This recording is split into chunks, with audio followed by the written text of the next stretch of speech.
This is the last match of the day 2 of the season, so we thought we'd gonna have a season's best of too good, too bad.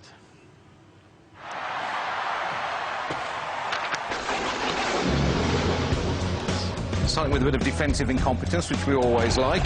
What we don't like is this. Absolute flagrant dive, and then to claim a penalty, horrendous. A bit of the same going on from Pedersen, who jumps a shadow here too. And this season there was so much about it, even the refs were getting involved. Chris Foy jumps a shadow too. Well, why shouldn't I go for something too, he seems to say.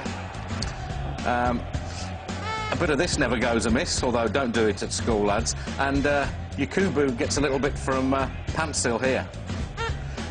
Yakubu's...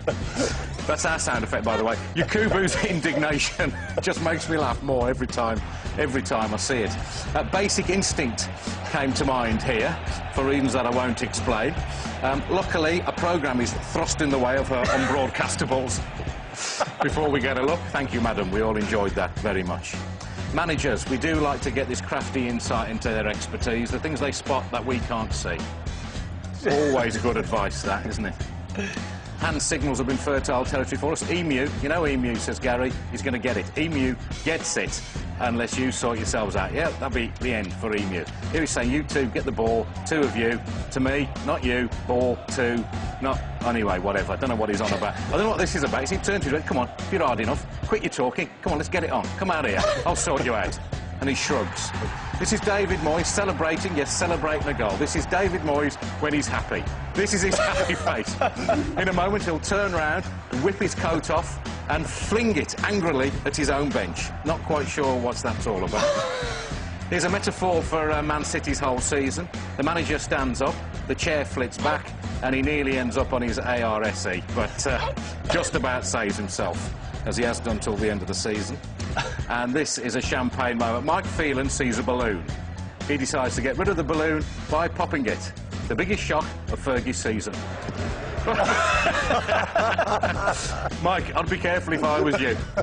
You might kill him with the shock, although maybe, Mike, that is what you were thinking of.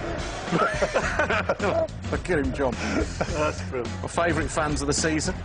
Mr. Strong, he certainly is. As an Arsenal fan, if he says it's Tuesday, it is Tuesday. I like the cut of his jib. He's an Arsenal fan too. Scary, has a little dance, and then goes ballistic. I don't want to see him up a dark alley either. The scariest fan of all, though, I think this was a Borough fan. He looks like Ronnie O'Sullivan's brother, and he looks as though he's going to do something horrible. He does do something horrible. He shows us his man boobs. We didn't want to see that, especially with that look in your eye. It was the moment I knew back in August West Brom's season was going to work out. When even the ball boys can't stay on their feet, you know you're going to have trouble staying in the Premier League. Up she goes. There was a bit of the Devon lock about that, jumping a shadow. And here we see Scott Carson doing what most West Brom fans will do when they look back at the season.